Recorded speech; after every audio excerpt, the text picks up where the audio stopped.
Friends, आज के इस टॉपिक में हम जानेंगे कि ब्लड प्रेशर क्या होता है और यह कितने टाइप का होता है और इसको कौन कौन से फैक्टर डिटरमाइन करते हैं। सो स्टार्ट करते हैं।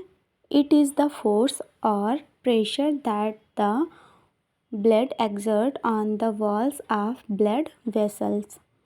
जैसा कि नाम से ही क्लियर है, ब्लड कोई प्रेशर अप्लाई कर रहा है और यह प्रेशर किस पर अप्लाई कर रहा है? जो ब्लड वेसल्स की वाल हैं उन पर ब्लड प्रेशर अप्लाई कर रहा है या फोर्स एक्सर्ट कर रहा है या उस पर फोर्स डाल रहा है, तो उसे हम क्या कहेंगे? इसे हम ब्लड प्रेशर कहते हैं। Next, keeping blood pressure with in normal limits is very important. Blood pressure को नॉर्मल लिमिट में रखना क्यों इतना इम्पोर्टेंट है, अब हम इसके बारे में जानेंगे। अगर बीपी यानी ब्लड प्रेशर बहुत ज़्यादा कम हो जाता है या नॉर्मल लिमिट से कम हो जाता है तो जो हमारी बॉडी के टिश्यू या ऑर्गन्स हैं हमारी बॉडी में, उनको प्रॉपर ब्लड सप्लाई नहीं मिलेगी, जिससे टिश्यू डेथ हो जाएगी। फॉर एग्ज़ाम्पल, अगर ब्रेन को प्रॉपर ब्लड सप्लाई नहीं मिलेगी तो क्या होगा? ऑर्गन डैमेज हो सकता है। अगर ब्लड प्रेशर बहुत ज़्यादा हाई हो जाए तो हाई ब्लड प्रेशर या हाइपरटेंशन की कंडीशन हो सकती है, जिससे क्या होगा? आर्टरी फट सकती हैं या बस्ट हो सकती हैं और क्लॉट भी बन सकते हैं। इसलिए हमें ब्लड प्रेशर को नॉर्मल लिमिट में रखना बहुत ज़रूरी है या बहुत इम्पोर्टेंट है। नेक्स्ट है, the systemic arterial blood pressure is the results of the discharge of blood from the left ventricle into the already full aorta। Blood pressure को हम सिस्टमिक आर्टीरियल ब्लड प्रेशर भी कहते हैं या फिर इसे हम आर्टीरियल ब्लड प्रेशर भी कह सकते हैं। यह क्या है? जितना भी ब्लड निकलता है लेफ़्ट वेंट्रिकल से, हार्ट के लेफ़्ट वेंट्रिकल से, वह ब्लड कहाँ जाता है? एओर्टा में, जो कि एक लार्जर आर्टरी है, और एओर्टा से देन फर्दर आर्टरी में ये एओर्टा ब्रेक हो जाती है आर्टरी, जिससे ब्लड पूरी बॉडी में सप्लाई करती है। टाइप्स। ब्लड प्रेशर कितने टाइप का होता है? ब्लड प्रेशर 2 टाइप का होता है। पहला होता है सिस्टोलिक ब्लड प्रेशर, दूसरा होता है डायस्टोलिक ब्लड प्रेशर। सबसे पहले हम बात करते हैं सिस्टोलिक ब्लड प्रेशर के बारे में। सिस्टोलिक ब्लड प्रेशर क्या होता है? 120 mmHg when the left ventricle contracts and pushes blood into the aorta, pressure produced within the arterial system। Normal systolic blood pressure कितना होता है? 120 mmHg। यहाँ mm का मतलब होता है मिलीमीटर और Hg का मतलब होता है मरकरी। सो सिस्टोल का मतलब क्या है? सिस्टोल का मतलब होता है कॉन्ट्रैक्शन। सिस्टोलिक ब्लड प्रेशर क्या होता है? जब लेफ़्ट वेंट्रिकल की कॉन्ट्रैक्शन होती है तो ब्लड एरोटा में पुश होता है, तब जो प्रेशर पड़ता है आर्टीरियल सिस्टम पर या आर्टरी की वॉल पे, उसे सिस्टोलिक ब्लड प्रेशर कहते हैं। नेक्स्ट है डायस्टोलिक ब्लड प्रेशर।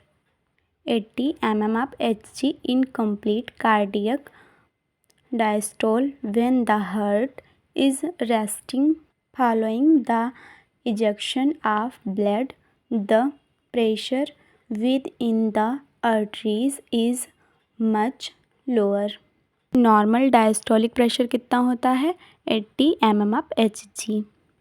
डायस्टोलिक का मतलब होता है जब हार्ट रिलैक्स पोजीशन पर होता है तब उस टाइम जो आर्टरी में प्रेशर होता है वह कम होता है as compare to systolic blood pressure. इसीलिए इस कंडीशन को हम डायस्टोलिक ब्लड प्रेशर कहते हैं। नेक्स्ट है पल्स प्रेशर। पल्स प्रेशर क्या होता है?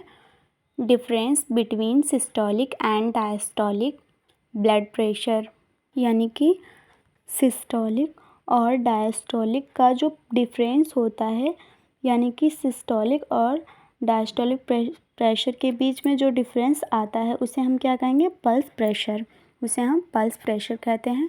BP is measured with the sphygmomanometer. Blood pressure को हम स्फैग्मोमैनोमीटर की सहायता से नापते हैं। Normal blood pressure 120/80 mmHg। High blood pressure above the 140/90 mmHg। इस कंडीशन को हम हाइपरटेंशन भी कहते हैं। Low blood pressure below the 90/60 mmHg। इस कंडीशन को हम हाइपरटेंशन भी कहते हैं। Factors determining blood pressure. कौन कौन से फैक्टर हैं जो ब्लड प्रेशर को अफेक्ट करते हैं?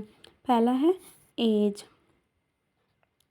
जैसे जैसे हमारी एज बढ़ती जाती है वैसे वैसे बीपी इंक्रीज होता है। सेकंड है जेंडर।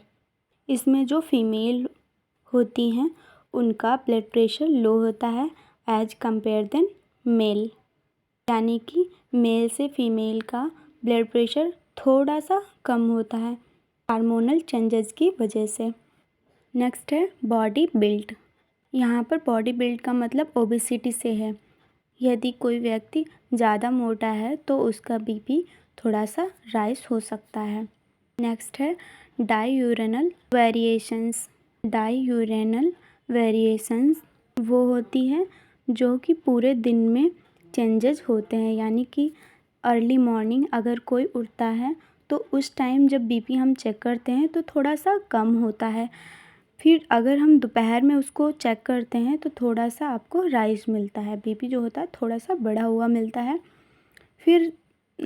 फिर उसके बाद हम जब इवनिंग में बीपी को चेक करते हैं तो उस टाइम भी थोड़ा सा डिक्रीज़ मिलता है। नेक्स्ट है आफ्टर मील्स। जब हम खाना खाते हैं, खाना खाने के बाद जब हम बीपी चेक करते हैं तो उसके बाद हमारा बीपी जो होता है थोड़ा सा बढ़ा हुआ ही मिलता है। ड्यूरिंग स्लीप, सोने के टाइम हमारा ब्लड प्रेशर थोड़ा सा डिक्रीज यानी कि थोड़ा सा कम मिलता है। Emotional conditions. जब जब किसी व्यक्ति को कोई इमोशनल कंडीशन होती है, यानी कि वो डर गया हो या कोई प्रॉब्लम आ गई हो जिससे वो रो रहा हो, उस कंडीशन में भी हमारा बीपी थोड़ा सा बढ़ा हुआ ही मिलेगा। नेक्स्ट है आफ्टर एक्सरसाइज। जब हम एक्सरसाइज करते हैं तो एक्सरसाइज करने के बाद हमारा जो ब्लड प्रेशर होता है थोड़ा सा बढ़ा हुआ ही मिलता है।